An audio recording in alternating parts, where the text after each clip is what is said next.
Welcome to the Sound Centric podcast. I am your host, Adam Dash, and today we are joined by the head of A&R at Genius. He is an artist manager. He runs Kayvan's House Discord with over 5,000 members where he is streaming and reviewing and talking about your music. So go join that. Ladies and gentlemen, welcome to the show, Kayvan. What's up? Thanks for having me. Hi, everybody. How are you doing? How are we? How's the stream going? I love that you post it. What is it, every Tuesday and Thursday night for the stream? Monday and Thursday. So tonight is a stream night. So actually, when we get done here, I gotta do all my go submit your music to this link stuff on all my socials and Discord and everything. But it's good. The stream is great. I am just trying to build it more, build the community more. You know, it's been real consistent. We actually just hit over 14,700 submissions for the stream since like January of 2022, I think. So like just over a year and a half. It's crazy. Yeah, man, it's been cool. And like I actually, we were just listening to My Name Isn't J-Mac, who's an artist that was like, when I originally started the stream, it was like in the pandemic and, very like lo-fi, just trying to make it work kind of shit. And so there was a point in time where I used to write down all of the submissions that were coming in by hand on a notebook during the stream. And so I was talking about that because J-Mac was one of those artists in the beginning who was in there, and I like had found one of my old notebooks from like 2022. And it was like literally lists of artists that we'd played on stream or the songs that we were going through on stream. Yeah. And so, to see it grow now to what it is and to have this form and just it's so much more scheduled, so much more organized. Like it's cool to see things grow like that. But, this year is about improving it, growing it, maybe getting some brand sponsorship, kind of some things going to just bring more value to the community and hopefully sign some more artists from the stream too. Because I've signed 4 or 5 now. From the Twitch community, Discord community that I've been building to Genius Distro, which has been very cool for me, and it feels great. I think it's a big thing for artists to hear that, because sometimes it can feel that you're just submitting something just to submit, and maybe it's never going to be heard, or if it's heard, it's not actually going to turn into something. But to actually see that it led to people being signed and art being like you helping their career and helping build it up, I think that gets people to be like, oh, this is a real thing. Yeah, and I want it to be a real thing too. Like I think that was one of the things that I saw, like initially, I did a lot of research and watched a lot of like other streamers, especially music streamers, and kind of saw what their communities look like and operated like. And I think for me, it was figuring out a way that I could still make it actually impact for the people in the community. And like, I don't know that I ever planned on signing artists from it to Genius Distro in the beginning. Like, I think it was more like, all right, like if I find someone I want to work with, great.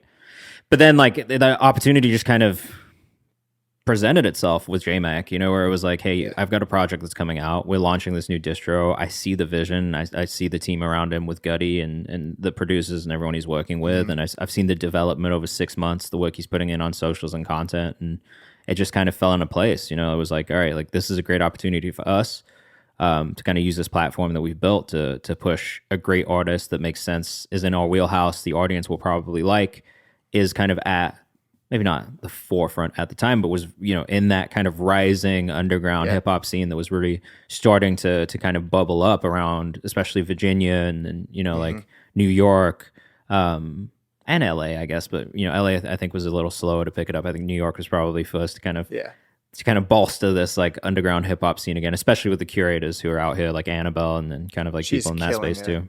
Yeah, amazing curators. And I think that was the thing that I noticed first was a lot of these TikTok curators were in New York. And so I think that sound kind of started to bubble up here. And then, you started to see it come up from Virginia, and J-Mac was a prime example. Dre Waves, Tommy Richmond, like everybody kind of in that camp, Tommy's. You know what I mean? Yeah. What's his new song? Was it Soul Crusher, Mine Hunter? Yes. It's one of those two names. I think Soul Crusher. Soul Crusher. I've been replaying that song because I heard him on Upset on the Brent Faiyaz album. Yeah. And that was my favorite song from the album. And then I saw someone post his music. I'm like, oh, I have to go like listen to this guy. So J-Mac and Tommy, they both used to come. I actually remember when Bunker Pre-Roll dropped, right? Because they came into the stream and they played it. And so Tommy used to be in the stream a lot too when we first started. And I was lucky enough to like get to meet him in person and see him, because him and J-Mac used to come up to New York together all the time. And like do shows and shit here and like do all these like cool little like underground parties. Like I went to a rooftop one time that was like him, Saki, Tommy Richmond, Kato Leaf, like a bunch of like, I think Lord Sko was there at the time too. Like it's just this whole like underground scene has kind of bubbled up together and supported each other. And I love that part of hip hop To be honest with you, it's kind of like what I came up in as well when I was in Nashville, was kind of that side of things, this independent grassroots scene that like, builds around community and builds around artists within the community. And so for me to see that happen in New York, especially with artists not from New York too, like the whole Virginia scene, kind of like they would come up here together and kind of, you know what I mean, just support each other. And it was really cool to see. But now, you know what I mean? Like Lord Sko's killing it, Tommy's killing it, J Mac's killing it, Dre Waves is killing it, Saki's killing it. Like all these artists that kind of came up from the same space have all really made this amazing community of fans around them too. So yeah, and it can seem like that's a new thing where artists from like different cities are coming to a city and being like called like New York artists. I mean, DJ Premier came from Houston, and he is literally what the New York sound is modeled based after. No, I think transplants. I think make all the difference too. Like I'm a transplant in New York. I feel like this place is home. You know what I mean? I feel like I'm a part of it here, and I get to be a part of this industry here too. Like I'm in it. You know what I mean? I've been in it for the last like 7 years, and then prior to that, like I was in Nashville and I was a transplant there as well, and it was the same thing. You know what I mean? I felt like I brought a lot to the city and the scene there, and did what I could to really help, and still, you know, as much as I can, still do what I can to help and promote and kind of push artists from that scene. And you know, but it's not where I'm from. You know what I mean? So I think transplants and like celebrating transplants in cities, especially when you get to a place where you're welcome into the scene, like it's not like that everywhere. If I'm being honest, you know what I mean? Like New York is harder, I think, than most places to kind of find that. LA maybe a little bit easier just because everyone is pretty much a transplant there anyway. Yeah, that's true. New York is different because I feel like a lot of the people who work in the industry here are from here too. So there is kind of like, I feel like there's almost two distinct pockets of like, all right, these are transplants. These are people who are from New York. It's hard to get into that like New York circle. Yeah. At least that's been my feeling, and maybe that's just my own personal experience. That. Yeah, my brothers are both in New York City, and we're from outside of Philly. And my brother said, we literally got in a fight this weekend because he said that he's becoming a Knicks fan. I'm like, no, that's not how this works. You don't get to move. You're a Sixers fan. You were raised a Philadelphia sports fan. You don't get to change because you live in the city. That's hilarious. Yeah. Philadelphia sports is serious. That's a serious thing. Yeah.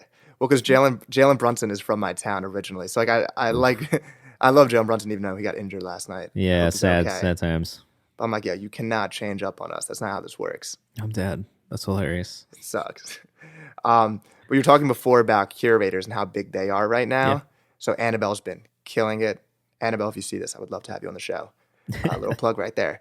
But so right now we're seeing a lot of the famous institutions shutting down, like Vice News, Complex, Sports Illustrated, all these people. And it's seeming like curators are going to become even more and more important and independent people who do streaming and stuff. What are your thoughts on that, as that's going to be a big change in the next year, it seems? I mean, if this is the way I feel about it, honestly, right? Because like a lot of these big platforms now that are big media platforms started off as blogs. Like just realistically, it was one person who was a tastemaker or a curator who started this, or a group of people who were pushing a certain type of music or an aesthetic, right? And so I do think it's just the cycle of things. Like we could get into a late stage capitalism talk if we want to, because I think that is also just kind of like a late stage capitalism and kind of like corporate structure kind of thing, right? If you are in corporate America, you should expect layoffs, you should expect takeovers and kind of like acquisitions. It's just kind of like the structure of like the society we live in, right? And it is sad and horrible, and a lot of talented people get hurt in these processes. But I think also at the same time, if you take a step back and you think about the society we're in, it is kind of just where we're at. You know what I mean? It's across all industries. It's not just entertainment. And I think maybe we feel it more in entertainment because we're in it, right? And we talk about it, and a lot of the people that we know and follow are in it too, and so we see it, but it does happen across all industries pretty frequently, and I think that's more of a late stage capitalism issue that needs to be fixed from a like economic standpoint, not necessarily like a trend on media companies being down. Because at the end of the day, like big media companies will always kind of prevail. They'll just cycle people in and out. They'll change. They'll get acquired. They'll switch places. You know what I mean? It's just, again, the nature I think of media is that it is not secure in general, right? There's a lot of tumultuous things that happen in it. But with that being said, I do think the curators and independent curators, streamers, like people who build their own platforms, like I think that is the future. And I think we've seen it over the last like 5 years anyway with TikTok and the rise of TikTok curators and music curators. And even Instagram with like music page. Like I feel like the new music blog is an Instagram page or a TikTok curator, you know what I mean? Or somebody who's curating their own playlists. And I think it just is what it is. You know what I mean? Like, if you look at the way the young people consume music and where they find it and how they find it, like, you've kind of just got to follow it. You know what I mean? And be like, all right, like this is it. This is how people want to find music. Like, if it's not, and I think depending on where you're at in the industry too, it does kind of differ. Like, I think for major label artists, people who are more established, you still need that traditional print media. You need those big media companies. You need those big looks because it's a part of it, right? But for independent and emerging artists, there's now, I think, more. And I argue kind of both sides of this because I think there's more opportunity in one sense because there's more people curating. There's more chances to get heard if you look and if you know where to look for them. Flip side, a lot of independent curators, this is that whole shit. So there's now like a lot of like, well, what's the budget? How much can you, how much can you pay for promo? This is how much, these things are. So I think we're in kind of like a weird space where like, for the people that curate truly because they love to curate music and discover new music and put it in front of people, I think it's an amazing opportunity for independent and emerging artists, and also an amazing opportunity for people to kind of show their taste, build their portfolio. On the flip side, it is also kind of dangerous because this is again just my personal opinion, but for a lot of those like promo places, right? Like, it's almost disingenuous in the way they share music, and I see this a lot, especially when we see these big campaigns kind of pop up. And everyone is posting the same thing, but that thing's not that great. Yeah, it's on a lot of Twitter folks. They all at the same time tweet the same artist, and they don't write hashtag ad. Yeah, you know what I mean? So I think it's both the future and also somewhat kind of unfair and dangerous, I think. But I probably lean towards the side of it being like a really great thing overall, and that's mainly because I focus in, on the music discovery space, and especially with artists that are pushing that are maybe more emerging and independent. That music discovery space is really where you'll find new fans, right? It's the place where you'll find those loyal fans who kind of stick with you and buy things, come to shows, like just actually take part in the process with you. So I do think it's both very important, but I think the morality behind it is maybe where it gets a little gray. And I think for some people, and shout out to those people that I talk to and send stuff to frequently, because those are the people that I really truly respect, and I think have done an amazing job of. And this is not me saying that I have any problem with promo stuff, because at the same time, like, this is your whole fucking way of making a living. Like, do that, because it just, again, late stage capitalism is terrible. So if you can build your own business and you can control your own thing and have your own leverage, I think that's amazing, and you should absolutely do that. I highly encourage everybody to figure out how to monetize their own platforms. Yeah. But I think it's just figuring out to do it in a way that you feel comfortable with. And like, for me, right, like I don't have a problem taking promo if it's coming from a corporate entity or like a big company or like an agency or something. Sure, you throw me that bread if you have it. But like, if it's an independent artist and I just like that music, I'm not going to tax them and be like, hey, pay me $300, $400 for a post. Like, if I like it, I'm just going to post it and share it. And I just think that for me, that is kind of where I feel comfortable, and those are the people that I kind of like appreciate the most, is the people who have that balance of like, I can do paid stuff, and there is kind of like a price for promo if you want it, but at the same time, I am still organically sharing and kind of curating my space, my sound, my taste for people, and sharing that with people. Yeah, I think I feel the exact same way as you with that, where, I mean, I'm at the stage with Soundcentric where I am starting to think like, oh, I can maybe make money from this. Yeah. And I always told myself I never want to be a platform where an artist is paying me to get on this show or paying for a blog article. Like, if I like your music, I'm going to be really passionate about it, and we're going to do this. Yeah. If obviously you said like, if a company's paying you, maybe it feels a little bit more honest of a living. If it's like you're not making somebody with no budget pay you for a podcast shout out or just a clip of their music. But I tell people this all the time. Take money from corporations and corporate, like, they do it to you. You know what I mean? Like, at the same time, it's just like, like, if you're an employee there too, it's like not any different. So like, at the same time, like, if you can get your bread and get a little bag for yourself, like, I fully support the independent grind and trying to like fund everything that you want to do. You know what I mean? And especially for you, like, you got a podcast, like, try and get sponsorships, try and get product placement. Like, there's nothing wrong with that at all. You know what I mean? I think that is kind of the game as well, to an extent. I just think it's when you get into that, and I think for me, the thing behind it is more like understanding from an artist standpoint, you have to spend so much money to promote your music and get it out there and make it and polish it and make visuals for it, right? Like, there's so much along the way that you have to pay for. So for me, I think when it gets to the point of like, all right, like, well, I got to pay people to share the music too. Like, and if I don't, like, it's just not going to get heard. And Yeah. that's not to say that's the only way. Obviously, like, I think there's, you could be making content and being active and like actually Yeah. pushing your own music and promoting it on your own platforms too. And there's maybe better ways to spend your budget initially than just paying for curated campaigns, right? Like ad spends and things like that to acquire new fans, new audiences, new customers. But at the same time, like, I think, it's kind of tough when you've spent so much already and you've got to put like so much more budget behind marketing because it just is the landscape of things. So I think for me, the Kayvan's House Discord, Twitch was really supposed to be like, and the Instagram page too, is really just supposed to be that platform where we can really push artists, make content around them, and just do it because we like to. And so I always want to keep that kind of like energy throughout my career. Honestly, it's also like the reason I'm here, right? Is like independent emerging artists and kind of being able to move in and out of this community and support them as much as I can. Like, it's put me where I'm at in my career, and I'd be lying if I said it hasn't done anything or impacted, you know what I mean? Without artists in the first place, like I don't really have anything to do. So yeah. I think just genuinely interacting with people is like one key, because we were talking about this before, but like if you see someone interacting and loving your content and then you also enjoy their content, there's just that mutual like, oh, I'll retweet when you have something coming. Yeah. And you retweet when I have something coming. And hip hop Twitter, I mean, I haven't really got into Discord that much because I think I use Twitter as my Discord, like in that sense. And it's just constant, like it's just such a supportive community. I was really talking to an artist named Morgan Gold about this yesterday. Yeah, shout out Morgan, bro. Shout out to Morgan. Another day one Kayvan's House community member.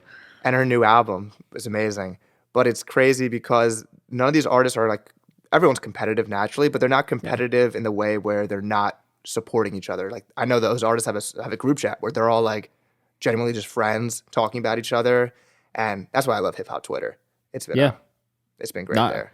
I feel like, bro, honestly, like I was actually just talking about this the other day too. Like for me, Twitter, like there was like a long period of time when I was only taking playlist submissions through Twitter, and that's my Twitter like grew exponentially through that time, and then like started to drop more like music industry, like, kind of advice and tweets and commentary, and I started to see people really like react to that and share that, and so Twitter's always been cool for me. Like I really love hip hop Twitter as well, like for the most part. Yeah, there's downsides of it. There's definitely downsides. There's definitely stuff that I see that I'm like, this is whack as fuck. Why are we like this? But for the most part, no, it's a really, really amazing community. And I always encourage like rappers to be on Twitter and be active on Twitter, because I think there is a lot of that peer-to-peer interaction that you don't find in other places. And so I've always been very pro Twitter, though I will say I'm not very pro Twitter as a company, or as a owner, CEO, because I do think there's also a lot of issues with the platform. But I do think within the community aspect of it, there has always been a really, really strong, or a bunch of really strong communities. If I'm being honest, like there's a bunch of really cool, strong communities that exist. There's also just a lot of bots and spam. Yes. And but I will say, selfishly, shout out to the bots when I tweet to the void, and you guys are the only people liking my tweets. I enjoy all these fake OnlyFans accounts. Thank you. Your support means the world. I'm dead, bro. That's hilarious. Yeah. No, it's a real thing. I'd be like, honestly, I have like 3 likes from fake people, but like it's better than 0 likes. We'll take it. That's actually too funny. Even though it's 0 engagement, but we'll take it. I'm dead, man. I'm curious, what are some things that you see from rising artists that kind of annoy you? And I'll give you some things from me that kind of annoy me. One, if someone is tweeting about your music and you're not responding to that person, like you're not Drake, respectfully. You should respond to every single person who took time out of their day to tweet about how much they love your project. And that frustrates me sometimes, but I love it when I see certain artists. We're seeing Schoolboy Q. This album rollout has been so sick because he is just responding to fans. And if you go on a 5-year hiatus and you jump back into things, that's how you do it. You start increasing your presence, and it's just so much, you feel that much more into the artist when you know that you can have like this line of communication with them. Yeah, no, 100%. Things that annoy me. Oh man, this is a fucking list. Expecting people to promote your shit more than you will.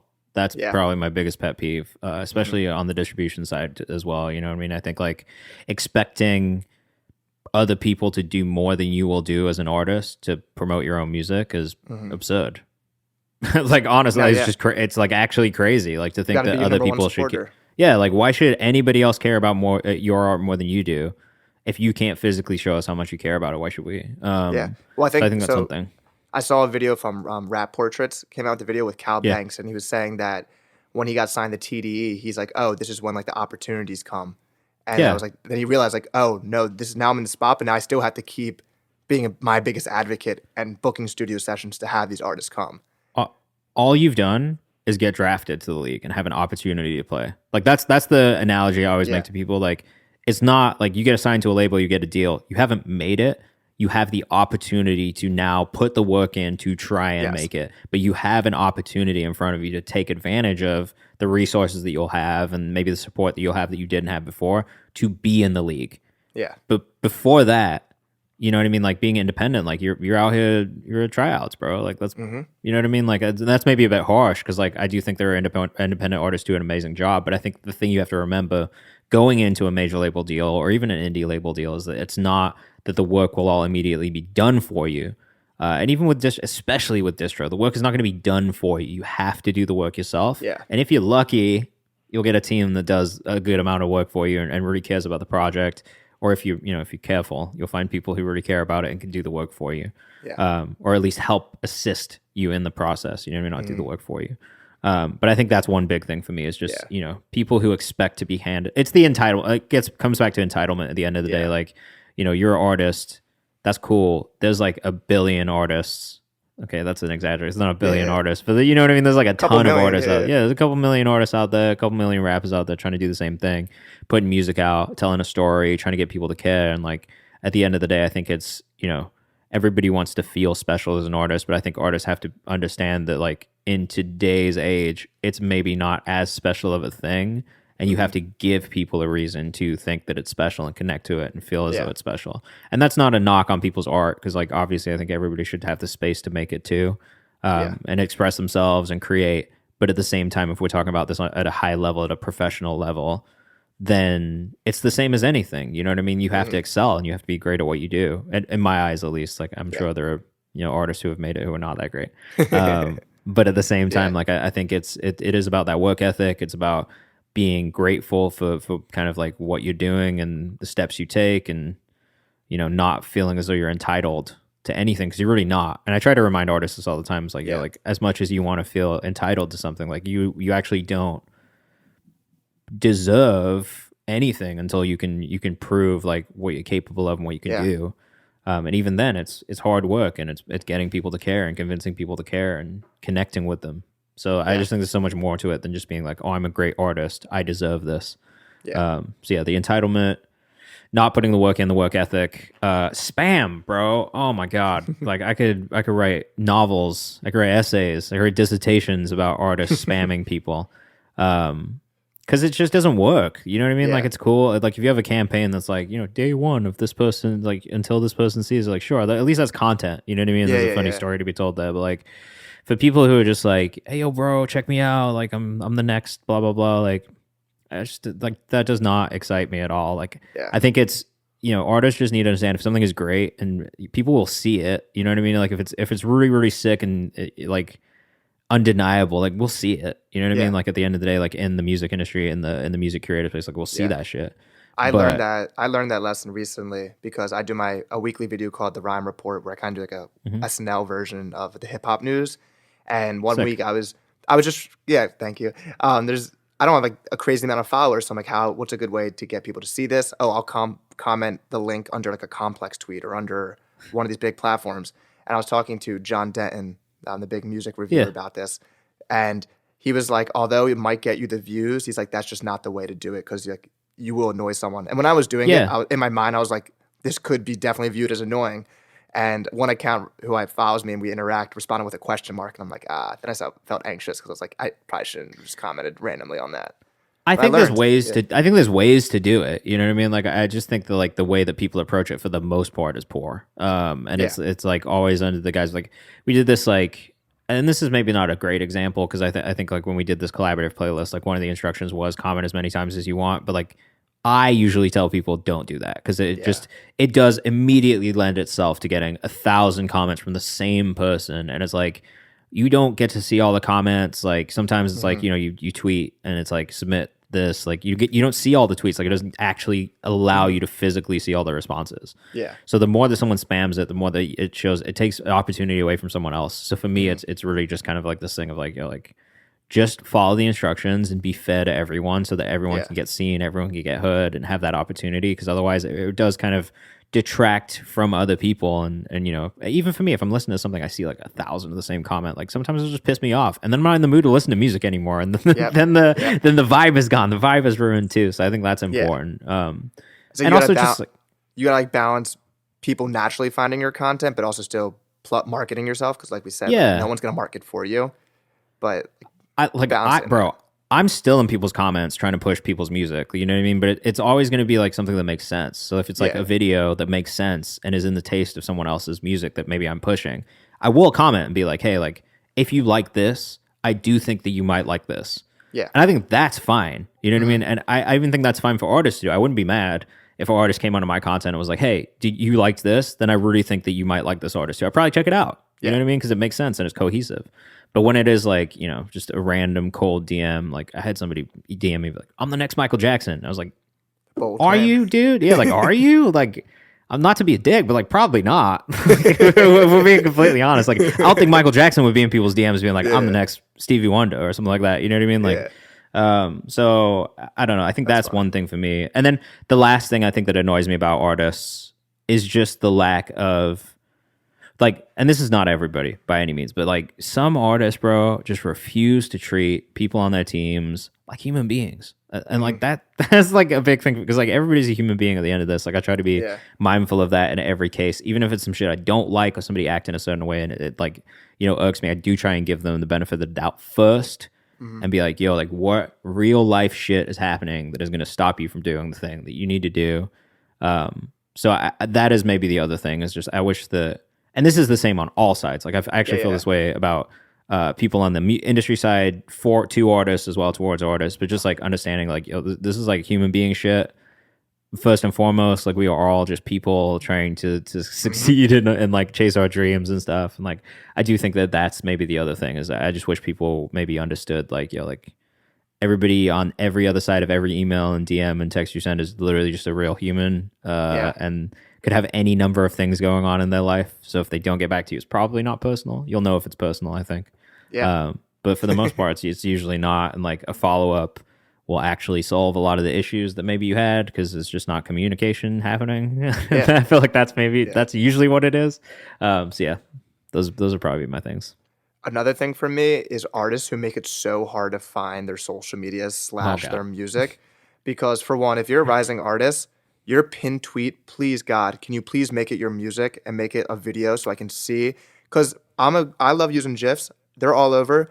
But I don't want to go through your media tab and have to scroll to find the last song. It is so annoying. That is true. And there was an artist the other day, I was trying to find his Twitter and I was looking everywhere and I could not find it. And I just like gave up because I'm like, I'm just not going to search forever to find you. You got to make it way easier for people to find you.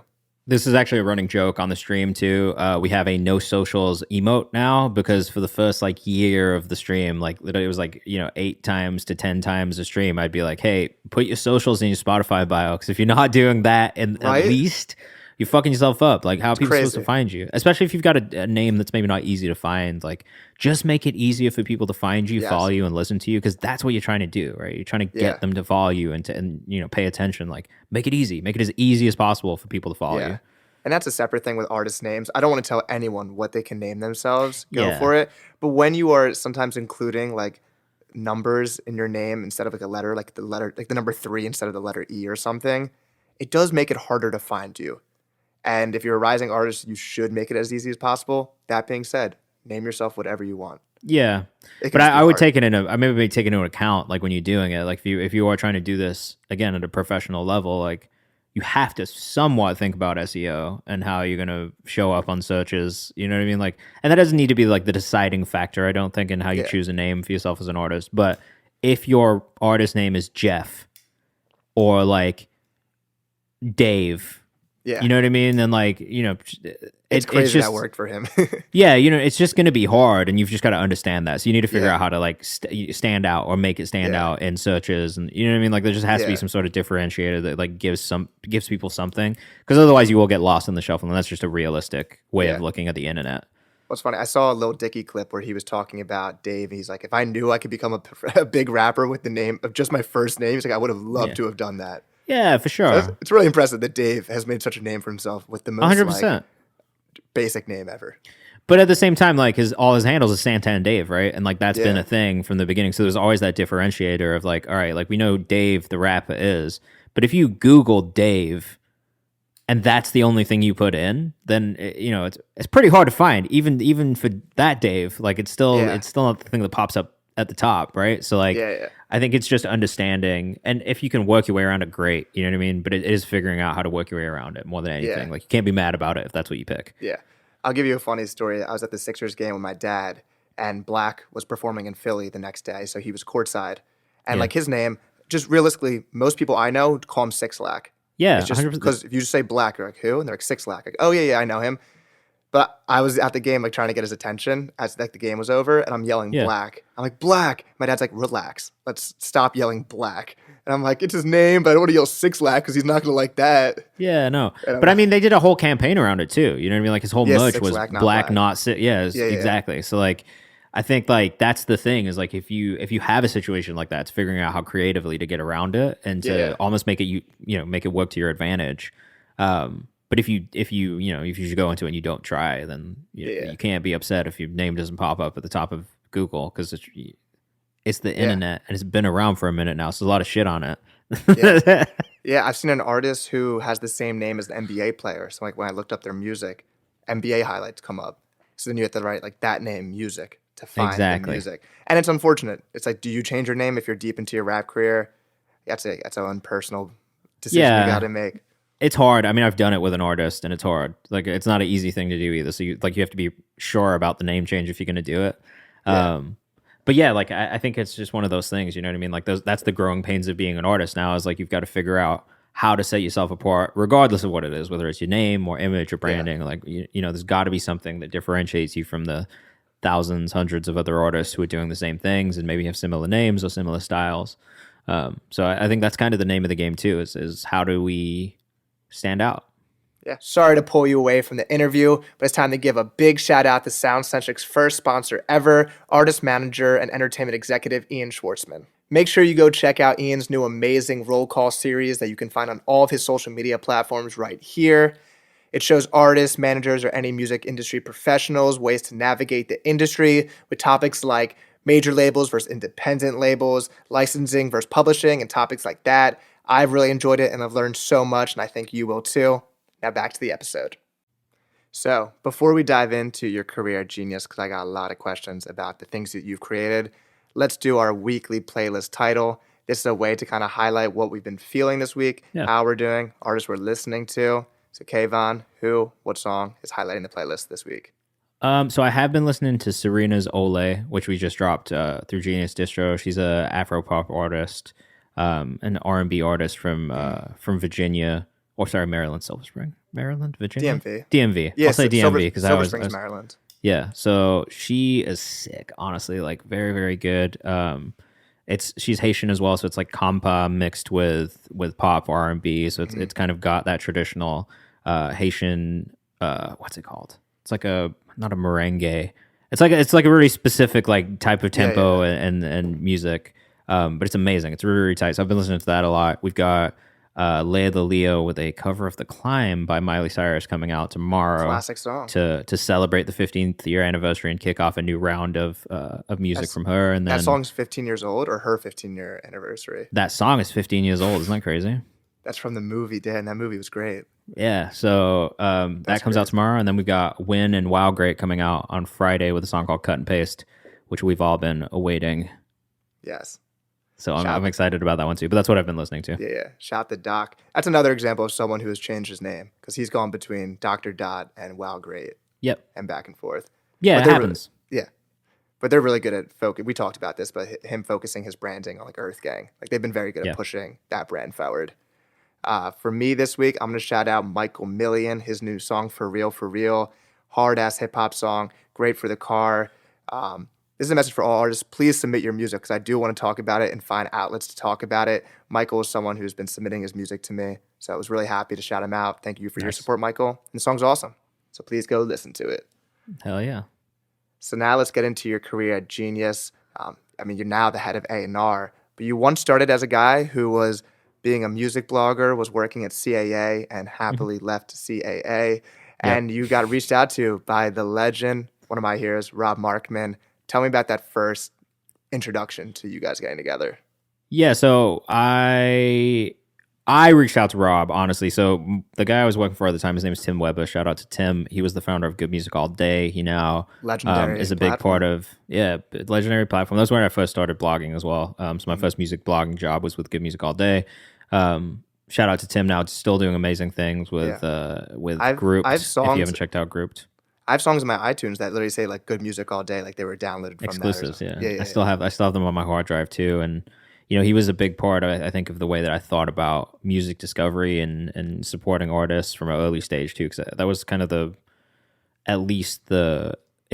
example he kind of set when I first met him. You know what I mean? It was and like I was an artist first, so like for me, I was an artist who was on that blog first, and that was that was kind of my way of meeting him. Like literally the first song I ever put out on Good Music All Day, I recorded in Tim's bedroom with his equipment, with my friends, just at his apartment.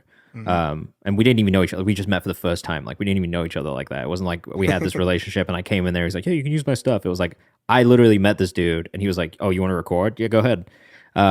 And so I think like that was a great example that was set. And so he had been talking to Rob about some new business that he was working on just as an advisor. And I was a big fan of what Rob was doing at Genius, because the first content piece I had seen, had come out maybe 4 or 5 months before I got introduced to him. And it was the T-Pain, or not T-Pain, the 2 Chainz and Lil Wayne College Grove interview that he did. Okay. Yeah. And that was like my first piece of content that I saw from Genius, where I was like, oh shit, this is really cool.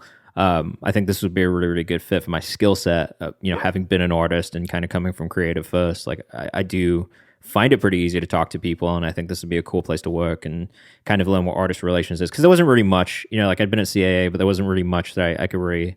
I didn't want to be a writer. Like that's not really. I'm a fine writer. Like it's okay. Yeah. Like it's just not my forte by any means. Like I write songs, but when it comes to like writing articles about music, like it's not what I wanted to do necessarily. It's just something that I was doing at the time to support and find artists and just, again, kind of showcase my taste and my ear. And so I was just like, yo, like I would love to meet Rob. I'd love to talk to him and just ask him what artist relations is, how he got there in the first place, like what his career path has been like. And so he set up a meeting for me with Rob. I showed up 24 hours early by accident. I've told this story a lot, but I did show up like a full day ahead of time. And Rob was gracious and kind enough to come back to the office after having left to actually come and sit and talk to me. It was great. We sat down, we talked for like an hour, and I didn't expect it to be that long. You know what I mean? I was pretty nervous about meeting him because I was just a fan of his work, and I like literally have double XLs behind me that he was like the assistant editor on, right? And like things that he launched, like the freshman cover, like that shit that I grew up reading in high school. And so I was a fan of his work. I didn't know how much of a fan of his work I was until, we were talking and he was kind of explaining to me his journey. And I was like, holy shit, bro. Like you've done like a lot of the reason that my music taste is what it is is because of the work that you've put in as well. And so I was asking him so many questions, bro, just about like how he got into interviewing, like what his favorite interview was, like what, like how he feels about like, especially ethics. Again, like we talked about this like day one about like the ethics of being in the music industry and like not taking money for placement and not doing the pay for play shit and not taking part in that. And he was telling me stories about times where that had been, he'd been offered a lot and refused it to just off the strength of like having morals and being like, no, like this is my taste, like I'm not selling it. And so that was big for me. And I kind of left the meeting just being like, yo, like I really respect this guy and I got along with him. And I think like in it, I was like, I will literally do any job in New York. I do not care what it is. Like I will get coffee. I'll be front desk. Like I'm not afraid to work myself through and up through an organization from the beginning. Like that is not something that I'm worried about. Like I'll do that. Yeah. And so I didn't really expect too much to come of it, and now in retrospect, I'm fully aware of how many people reach out to him and, ask him like, are you hiring? Like, do you have any jobs going? And, I'm very lucky to be able to say that like he reached out like 3 weeks later and like liked me enough to at least give me the opportunity to kind of go through the interview process. And, I got a take home test that was like, hey, do 3 to 5 artists you would pick for a couple different video series, explain why. And I just made 1 sheets for every single artist. Like I really wanted the job. And so during the process, I was like, all right, like I'm going to go above and beyond. I turned in like a 9-page take home over a weekend. Like I got it on Friday. I turned it in on Monday, 9 pages of work. And what you gotta do. yeah, like I just was like, yo, I want this fucking job. Like I want to show and prove how much I want this, and I don't know that anybody else is gonna go as above and beyond to like really prove the point of like, all right, this is why I picked these people. This is why they make sense. I gave them a wide range of like, at the smallest level, this was right when Saba's Bucket List EP had come out. There was not a ton of traction on YouTube for it. You know what I mean? There was not a ton of traction on streaming for it, but it was something that I'd seen on a lot of editorial playlists, something that I knew was making moves, and Saba was an artist that I was just a fan of. So on the smaller side of things, I had artists like Saba, Rex Life Raj, who was somebody else that I was a big fan of. On the bigger end, it was like Migos and like people who had like big hit records, right? So I just wanted to give them a wide range of like, all right, like we could start small if that's what you're looking for. But if you are looking for stuff that's bigger and this is like kind of a no-brainer, here are some options as well. Yeah.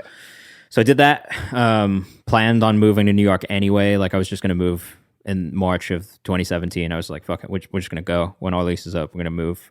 My wife, but my girlfriend at the time. And we, I went through the interview process. We came back up New York a couple times to look for apartments and stuff. I did an interview in person. It was like 3 hours long, like extremely long interview. And then found out the day I was, truck packed up, we're ready to leave Nashville. Like literally got the call from Rob that was like, hey, like we want to offer you the job. And this was like, I was about to move to New York with no job at all. Like I had an apartment and rent and stuff. And I was like, fuck. This is like something I got to figure out. And so I just remember it being a huge weight off my shoulders that day. I think I have a photo somewhere.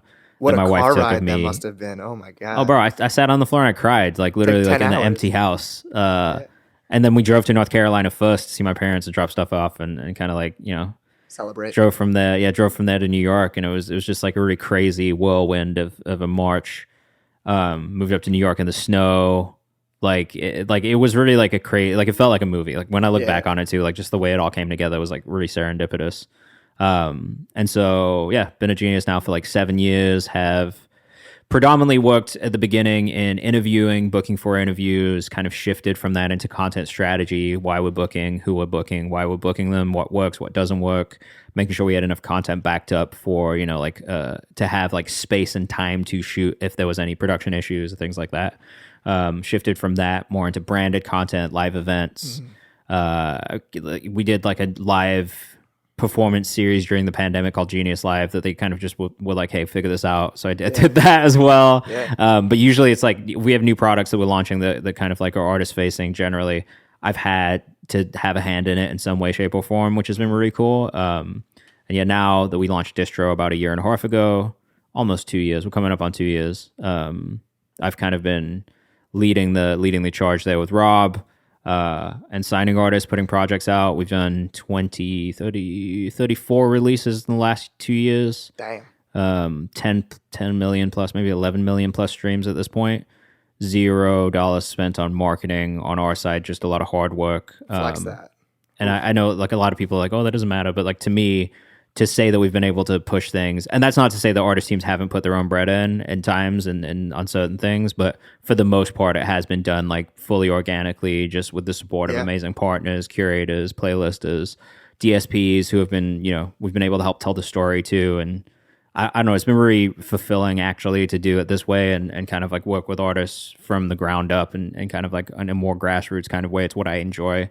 It's been really, really cool. But now, year 7, year 8. I'm about to start year 8. Actually, my anniversary is in like a week. Hey, happy anniversary. Yeah, thank you. Of course. And I'm not going to say this to gas you up because this is genuine. The way you were talking about, like talking with Rob and how good of a conversation it was and like discovering like all these things that I loved are what made me so passionate. Maybe I didn't know it was directly you. I felt the exact same way when we had our first conversation. Oh, stop. Because it went on for 1.5 hours. And I remember telling you after, I'm like, oh, that could have just been a podcast episode. Because you were telling me stories about what you've created and like Revenge of the Dreamers and like how you were nerding out about that. Super so I'm also hard, big fan of people who nerd out about what they love. Doesn't have to be hip hop, but like some people are too cool. But it's awesome to have artists or creators who like are fellow nerds and just like love like geeking out about this shit. I've never wanted to do anything else. You know what I mean? Like, there's never been like, there were other career paths that I've thought about, like, especially when I was younger, but there's never really been anything else that I knew I would love the same way. And like, even when it gets hard, because it does, you know what I mean? There's definitely ups and downs. There's definitely been weeks where I'm like, yo, I don't want to do this anymore. Why did I pick this? And there's definitely 100%. Been weeks of being like, yo, this is the best thing ever. and moments of that too. And I think the thing that I've had probably the hardest time with, and the thing that I'm really trying to focus on is celebrating those moments and enjoying and appreciating those moments. Because I've been really lucky. I've had a great career. In the 10 years that I've been kind of like doing this, like I've had a lot of really amazing experiences that I didn't think I would have, especially as a kid. And like to think about like when I was 13 living in England and like not, bro, like if you told me I would have been living in New York at 30 years old, at 27 years old, I would have been like, no way, bro. What are you talking about? This is like absolutely no way that I'm going to get from this like small-ish town in England to New York City and be working in music there and getting paid to work in music. Like that's crazy. That's a crazy thing. So I'm trying to do better with that. And I encourage everybody who's kind of on their journey as well to not forget about those moments, because I think that is something that I've learned maybe later on in my career now is like, I wish that I had celebrated and just appreciated it a little bit more. I spent so much time focusing on what was next, and I'm still like that, to an extent. But like, I think being able to celebrate those small moments definitely makes this easier and makes it feel better over time. Because like definitely. I think the looking forward shit, like as great as it is, like sometimes can take its toll. Yeah. I think one of the most important conversations, probably the most important conversation I've had on the show so far, was with the rapper Suave, where I said the phrase, because this happens to me almost like every week, almost every day. I'm like, life would be so much easier if I didn't have this specific passion. Like I could be working finance. Like I did really well in school. I could have had a job by now. And I think those moments of celebrating the small wins or big wins, and like, you don't think about it. Like there's a lot of like, I interviewed Wild Great last week. I don't take that for granted. I interviewed one of my favorite artists ever. And I know that there's a lot of people who would love to interview Wild Great. So I understand like that holds weight, that I have to like take advantage of the fact, because there are interviewers and people that talk about everything else but the music or what fans want to hear. Oh my God, bro. And you're like, come on, if I did this interview, I would have had lined up questions. So, no, I definitely agree. I definitely agree. You've talked to so many amazing artists. I mean, tell me about some of those interviews that stick out in your mind that you've done at Genius. Yeah, man. So the ones that stick out for me the most are the ones that I know have impacted people. Like I've done a lot of viral interviews, and like those are cool. Some of them I definitely like more than others. Like at this point, I think I have, like, if I'm being conservative, at least 750 million views to content pieces that I've worked on or interviews that I've done. But I've done a lot of interviews. I've probably done like 500 interviews in like my first like 3 to 4 years at Genius. And so, there is too many to even really remember in depth, if I'm being completely honest. But there are a couple that really stick out to me. Billie Eilish, I Don't Want to Be You Anymore. That one, we talked about depression. She was like 17. And I just knew, as somebody who also was like, honestly, has been pretty depressed and anxious since I was like 15, 16, and has felt very alone in it at times. I just knew that conversation would reach younger people who did feel that way and help them deal with it, knowing that somebody they idolize or look up to has also felt that way and does also feel that way. And so that one will always be a really special one for me, because I just know that it was like a good thing that we did, and like the interview was good, her answers were amazing, and like obviously I think she, a lot of credit goes to her for being as candid and open to talk about it as she was. But I do think for me that's always going to be one that I think is really, really special. I got to interview Sting and Shaggy. This was a completely different one. Like we didn't talk about anything that deep, but like, bro, Sting and Shaggy together is insane. And I'm really glad that we got to do it. Like it's always one that'll stand out to me as like, oh shit, I interviewed Sting once in my life. That's cool. It's crazy. I flew to Chicago and did like 4 hours with Chance the Rapper 1 year, and that was really cool. Like we flew there and back in a day, and that was just like an amazing experience. He was like my first goat. Yeah, bro. I've said this story in the podcast before, but I used to pray to God when I was 13 that I would have a raspy voice so I could rap better. I'm like, I want to sound like this man. I'm dead, bro. I'm dead. So yeah, I'm lucky, bro. Like I've done a lot of people's first interviews. Like I did Trippie Redd's first interview at Genius. I did Juice WRLD's interviews at Genius. I did YNW Melly's interviews at Genius. I did Big Shaq, the Backpack Kid, Bad Baby, like a lot of like weird, like niche shit that I just thought was really good for us to do. But it was like, worked, it grew the channel. Like it got us these moments of being seen by maybe people who weren't necessarily our audience first and foremost. And so that was a big part of what I did at Genius was like, all right, like how do I figure out how to branch out from predominantly hip hop. And that's not to say they were only doing hip hop before, but Rob is like the hip hop Hip-hop. guy. You know what I mean? Yeah, you know what I mean? Like he's been doing this for like 15 years. He knows everyone. So for me, when I got there, I was like, all right, well, how do I bring value to this team? And just doing hip hop didn't seem like it made much sense. So I was like, all right, like what about like pop? What about R&B? What about the stuff that kills on YouTube? Like why are we not doing that stuff yet? And so for me, that was kind of the role I took in the beginning was like, all right, how do we branch out from just hip hop and still have really successful content? And so that was, you know, at the beginning, a lot of what I was focused on was like, all right, like what's moving on the platform? Like how do we kind of like activate this audience that already exists on YouTube and bring them to our channel? And so it's too many to even remember, honestly. Man, I wish I could pick out like one specific one that was like the best interview I've ever done. But I do think the Billie Eilish one is one that will always stand out to me for that reason specifically. No, that definitely makes sense why that one would have touched you more and touched people more. It's like those conversations where it's so genuine and you in your head you're like, oh, people are going to relate to this. Because like you were saying with like mental health, I mean, we're all experiencing it now. And I've specifically have watched Genius interviews where I've connected with artists in those types of discussions. Yeah. So it's very appreciated. I think that's the thing too for me. Like I'm lucky because I got to learn how to interview from Rob, basically, right? Some from watching him just kind of like have these open and candid conversations with people. But then I also had my own producer, Felicia, and then Ende afterwards. Shout out to both of them. Amazing producers who really helped me figure out how my interview style was going to be and how I was going to get the best out of these conversations. And I think it helped me fall into this place of being like, all right, like if I want the best interview from somebody, I have to give a little bit of myself to them as well. 100%. And it became this exchange of kind of like, honestly, like sometimes these personal conversations that I always used to make this joke that like my producers knew more about me than like some of my best friends did, because they'd be in these conversations where I was really like kind of giving a bit of myself back to this person to get these things out of them too, because it's got to be that back and forth, you know. As an interviewer, I think there has 100%. To be a trust that's built between you and the person you're interviewing, and that is something that I learned from Rob from watching him do it, was seeing that trust be built in the room very quickly. Like, you know, these interviews are like 45 minutes, sometimes an hour, but we've got 5 minutes from the door of them arriving to the interview chair to get them to get them comfortable, to have them feeling like, all right, I can have a conversation with this person.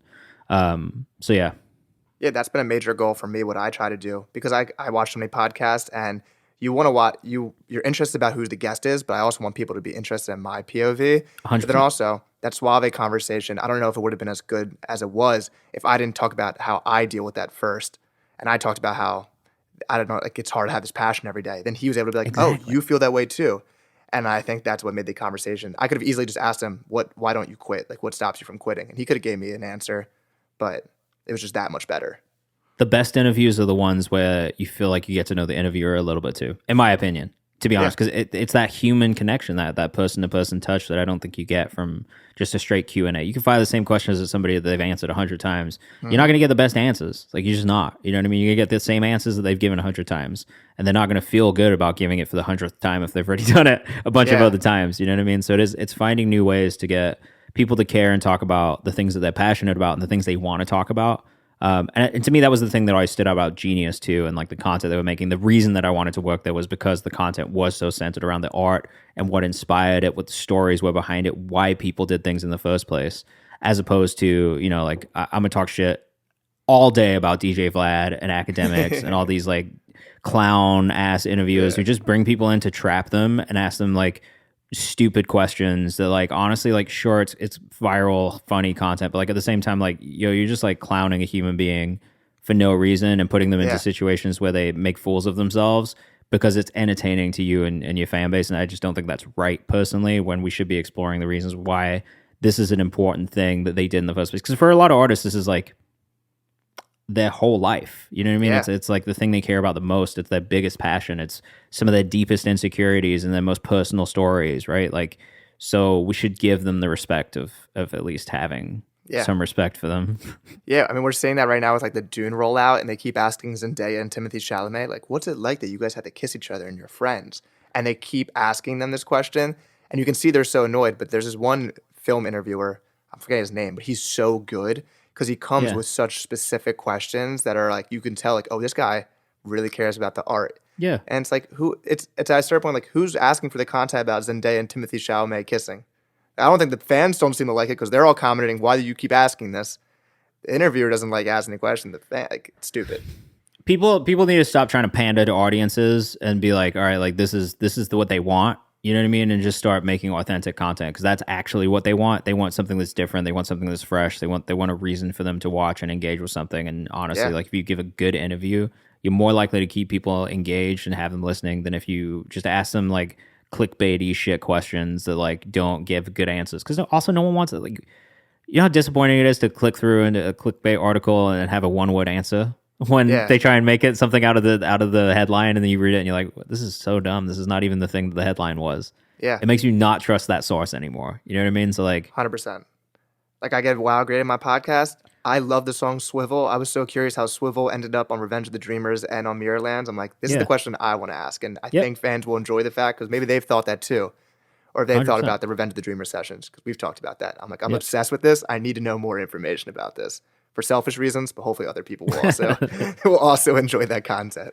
Nah, it's a special thing. You know what I mean? I think getting artists to talk about the things they care about and like the things that they have enjoyed, it's way more engaging. I'd much rather hear an artist talk about something that they thoroughly enjoyed, even if it was something as stupid as getting groceries, over like hearing them talk about some shit they don't care about and don't want to talk about. And I've also had those interviews where I've asked questions and people haven't wanted to answer the questions that I've asked, and it's awkward. Like it's weird and it's awkward. Like, you know what I mean? Like you I don't know. Like I try to always make space for people to just be like, especially if I knew I was asking a question where maybe it would be like, all right, like they might not want to answer. I'd always just be like, yo, if you don't want to answer, that's fine. We'll just move on. You just say it. And like, it's not even that big of a deal. We'll just move on to the next thing. But it's in here because I feel like I should probably ask this question. 100%. And then it's up to them. If they want to answer it, they can. If not, they don't have to. And I don't want to keep plugging this one WoW great interview, but I saw on WoW's Instagram because they made the Bobby Boucher video based on Adam Sandler, and he said how happy he was. And I'm like, okay, I'm going to ask him about what that meant to him because I can tell he's clearly a huge Adam Sandler fan, and that meant a lot to him. So then we get to have a fun conversation about Adam Sandler movies for a little, get to everyone lightened up, and you get to hear like his passion outside of just hip hop, which is always fun to see. I also always found the little side tangents that you go on in an interview. Sometimes those are the best little nuggets. Yeah. Like honestly, like from a production standpoint, like sometimes you get the best things out of those side conversations and not the questions that you're asking. Because people get loosened up, they get into the conversation, they start to just like actually be in it as opposed to like trying to like plan out or plot out their answers. And my advice to any artists who are watching who are trying to figure out how to get interviewed, be as candid as possible, be as honest and true to yourself as possible. Don't overthink your answers because that is when things start to feel awkward and weird and people trip up and they look like they don't know what they're doing. It's because they're overthinking it and being like, oh, I got to plot out the perfect answer. Don't plot out the perfect answer. The perfect answer is the natural one and the one that feels natural when it's coming out. 100%. And I've seen you talk about how like your content shouldn't just be advertising your music constantly. Like show out what else you like.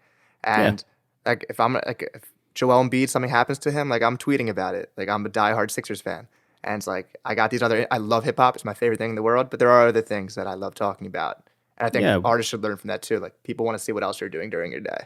Like you a singularly dimensional person, or do you have more than one thing about you? You know what I mean? Like I just think it's one of those things where like, marketing to me is just getting people to care about you. You know what I mean? And care about what you're doing and want to follow and be a part of it. Like the rest will kind of just happen naturally, but like you have to make people care about you. Otherwise they're not going to care about anything that you do at all. And the best way to make people care about you is relating to them. And if you can relate to them through things that you like and that you enjoy, promoting shit becomes way easier because it's just like you doing stuff that you like as opposed to forcing something that maybe you don't like. And that's the biggest thing to me, like forced versus authentic is always going to be the thing that I push authenticity over because we can all tell when it's forced. You know what I mean? Like 100%. Artists making content is forced. You can see that they're not having fun with it.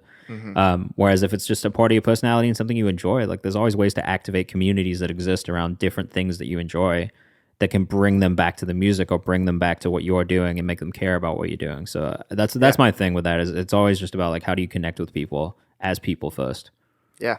Well, Kayvan, I want to give you a place to promote what you got coming. You've already talked about some artists who are coming, who are dropping from Genius Distro.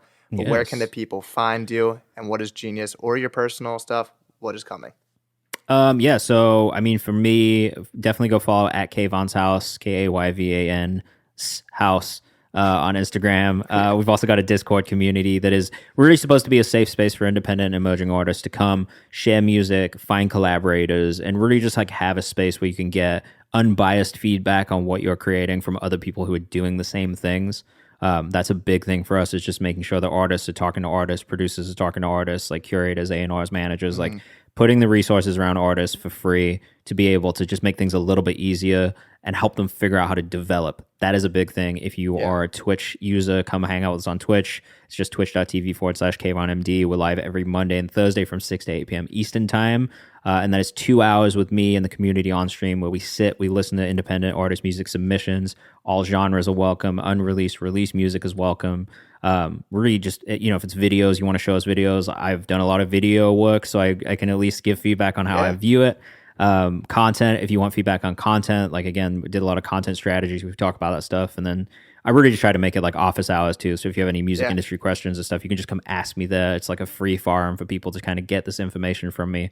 And my experience from me, at least my experience, personal experience, like it's maybe not the answer to everything, but at least what I've learned in a space that is maybe a little bit more welcoming and kind. The biggest thing is just respect, which we've talked about a lot in here, but just giving respect to the people on the other side and understanding that to put music out in the first place is something that takes bravery and heart, and to kind of push yourself out there and do it. Like, we're going to give you respect for that at the bare minimum, but if there are things that it can improve, we'll talk about those things. We'll get into the details of it. And if we just like the music, we're going to pull up socials, we'll follow you, we'll just gas you up, maybe make some content about you. And so, those are the things that I'm working on, Marie. The Genius Distro stuff is ongoing. So if you're a curator and you're looking to get some pitches, feel free to hit me up as well. Like, I'm happy to start sending you music. And then, that's it. I got a melodic loop pack coming soon. I'm excited to get back into my production bag a little bit. Yes, sir. And that's it, man. Honestly, soccer season starts up again on Wednesday, so I'm back outside on the field. That's about it, really. I love it. You got me hyped up to continue helping artists. Truly. It's the best, man. Honestly, it's the best feeling. Like, the one thing, and this was the thing for me always, is like, I just wanted at the end of my career to be able to look back and say that I felt good about what I did. And that's why I picked music. You know what I mean? Like, I just couldn't see myself feeling that way about anything else at the end of this life. Like, I always felt like I just don't want to regret it. You know what I mean? Like, I get to live one time in theory. And I just wanted to make sure that, like, at the end of it, I knew that I'd chased the thing that I wanted to do and the thing that I dreamt of doing. And so I gotta be honest that is the thing that I'm doing now, and I feel really good about it. And I hope that I get to continue to work in music forever. Yeah. That's literally the thought that 15-year-old Adam had when he was debating telling his parents he wanted to buy a microphone. It was, I have one life and I'm going to regret so much if I never attempt this thing. And it's taken me through a wild ride. But we're here. A wild ride. And it will continue to be a wild ride. And that's fine. You just got to enjoy the journey and believe you'll get to where you want to be at. Because I think that's it too. It's just that self-belief, that determination, that drive. Like, to me, the people who do make it in this industry are the ones who don't quit. And the ones who, if you do quit, like, that's it. That's a wrap. So not quitting and persevering when it does get difficult, because it will, is definitely one of those important things that I've learned in my career. Yeah. It's always nice to look. This would be a little gory of a metaphor, but like, there's a lot of dead bodies under you. There's a lot of people who have quit and have stopped, and you're standing on top of all of them. That's what someone said to me to keep me going. maybe not standing on top of dead bodies. Maybe not standing on top of dead bodies. There are people who quit to the left of you, and you are on the right side. Bro, that is like some like conqueror type shit. Yeah, like, I've killed everybody in this. I'm standing on top of these carcasses. Not quite that, but you know what I mean? Like, I've maybe waded through the sea of bodies to make it to the other shore. I'll work on that metaphor for the next one. That metaphor's so brutal, bro. Yeah, it was a bad one. But if you made it to the end of the podcast, thank you so much. I am Adam_ on Twitter, and Soundcentric Muse on Twitter, and Soundcentric Music on Instagram. Submit both. Please send music to us, to Kayvan. We're always looking for new stuff, new artists to interview, new artists to shout out. But yeah, we'll see you next time. Peace. Thanks for having me. Yes, sir.